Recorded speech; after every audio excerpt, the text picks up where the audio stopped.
उत्तर प्रदेश विधानसभा में आज मुख्यमंत्री योगी आदित्यनाथ ने बिना नाम लिए कांग्रेस नेता प्रियंका गांधी वाड्रा पर तीखा हमला बोला। उन्होंने कहा कि कांग्रेस की एक नेत्री फिलिस्तीन का बैग लेकर घूम रही है, जबकि उनकी सरकार यूपी के युवाओं को रोजगार के लिए इजराइल भेज रही है।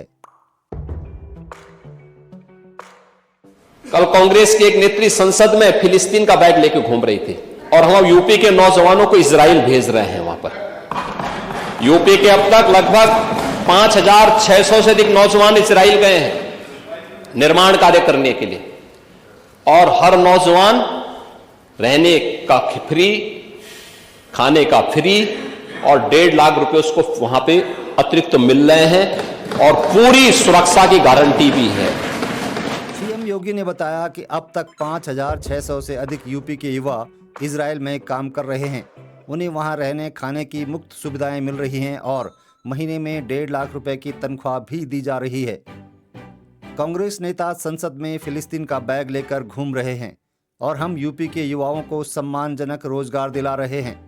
इजराइल में यूपी के नौजवान अच्छा काम कर रहे हैं और प्रदेश के विकास में योगदान कर रहे हैं। अभी इजराइल के राजदूत आए थे, उन्होंने कहा कि हम यूपी के और भी नौजवान ले जाना चाहेंगे क्योंकि यूपी का नौजवान अच्छा काम कर रहा है। बेरोजगार नहीं, उसकी स्किल की ताकत को दुनिया आज मान रही है। आप ये मान के चलिए, वो नौजवान जब 1.5 लाख रुपए भेजता अपने घर तो प्रदेश के ही विकास में वो योगदान देता है। हमें अभिनंदन करना चाहिए उन नौजवानों का। क्या प्रवासी भारतीयों ने भारत के विकास में योगदान नहीं किया?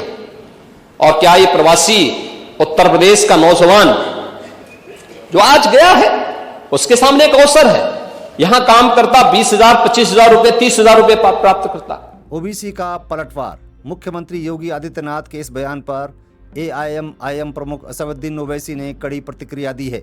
ओवैसी ने ट्वीट कर कहा कि सरकार की नाकामी है कि मजदूर गरीब युवाओं को रोजगार के लिए इजराइल जैसे देश जाना पड़ रहा है। ओवैसी ने कहा, भारत सरकार खुद अपने नागरिकों को इजराइल न जाने की सलाह दे रही है। अगर देश में रोजगार होता तो युवाओं को इजराइल मजदूरी के लिए क्यों जाना पड़ता। मुख्यमंत्री योगी आदित्यनाथ ने यह भी बताया कि इजराइल के राजदूत से उनकी मुलाकात हुई थी। राजदूत ने यूपी के युवाओं की मेहनत और कार्यशैली की तारीफ करते हुए कहा कि वे और अधिक यूपी के नौजवानों को अपने यहाँ रोजगार के लिए ले जाना चाहते हैं। मुख्यमंत्री का यह बयान विधानसभा के भीतर और बाहर चर्चा का विषय बना हुआ है। सदन में बयानबाजी और सियासी तकरार के बीच सवाल अब ये भी उठता है कि देश के भीतर ही रोजगार के अवसर कैसे बढ़ाए जा सकते हैं ताकि हमारे युवाओं को विदेश जाकर काम न करना पड़े।